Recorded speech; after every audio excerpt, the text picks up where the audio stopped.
Students, perfect study channel में आपका स्वागत है। आज की इस वीडियो क्लास में हम पढ़ने वाले हैं इंटर फिजिक्स चैप्टर विद्युत।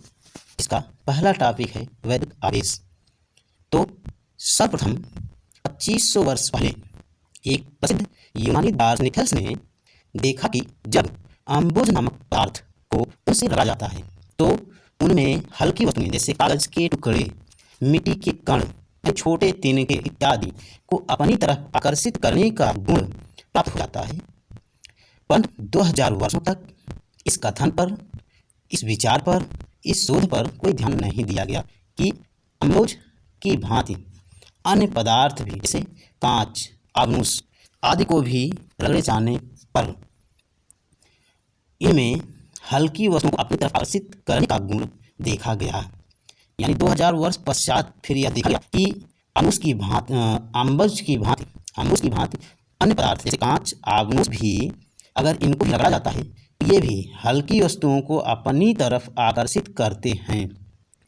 अतः स्पष्ट है कि यह गुण पदार्थ में घर्षण के द्वारा उत्पन्न होता है। पदार्थ में जब यह गुण उत्पन्न हो जाता है, आ जाता है, तो वस्तु वैद्युतमय कहलाती है। जिसके कारण यह गुण आता है उसे विद्युत कहते हैं। और वैद्युतमय हो जाने पर हम यह कह सकते हैं कि पदार्थ ने चार्ज ग्रहण कर लिया है। इस प्रकार से वैद्युत आवेश का प्रकार, यानी कि वैद्युत आवेश दो प्रकार के हैं। वैद्युत आवेश दो प्रकार के होते हैं। पहला धन आवेश, दूसरा ऋण आवेश। पहला धन आवेश। धन आवेश कांच की छड़ को रेशम से रगड़े जाने पर कांच की छड़ में जो आवेश उत्पन्न होता है उसे धन आवेश कहते हैं।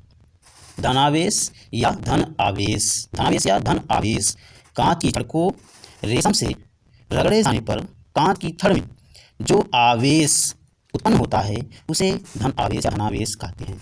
दूसरा है ऋण आवेश या ऋण आवेश। आग्नेय को बिजली की खाल से रगड़ने पर आग्नेय में जो आवेश उत्पन्न होता है उसे ऋण आवेश कहते हैं।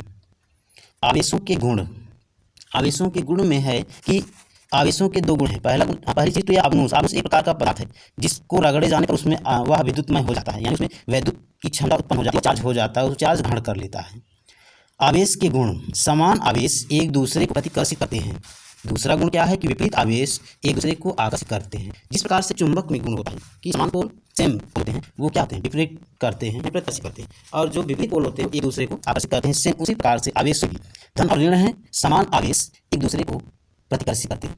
अगर ऋण और आवेश है तो वो एक दूसरे को प्रतिकर्षित करेंगे, अगर धन और धन आवेश है तो वह एक दूसरे को प्रतिकर्षित करेंगे, परंतु धन और ऋण आवेश होने पर वे एक दूसरे को आकर्षित करेंगे। फिर इसके बाद है आवेश संरक्षण का सिद्धांत, जिसको आप पहले से जानते हैं। आवेश न तो उत्पन्न किया जा सकता है और ना ही नष्ट किया जा सकता है। यही आवेश संरक्षण का सिद्धांत है। इसके बाद है वैद्युत आवेश का मात्रक। वैद्युत आवेश का मात्रक कूलाम है। एसआई पद्धति में वैद्युत आवेश का मात्रक कूलाम होता है।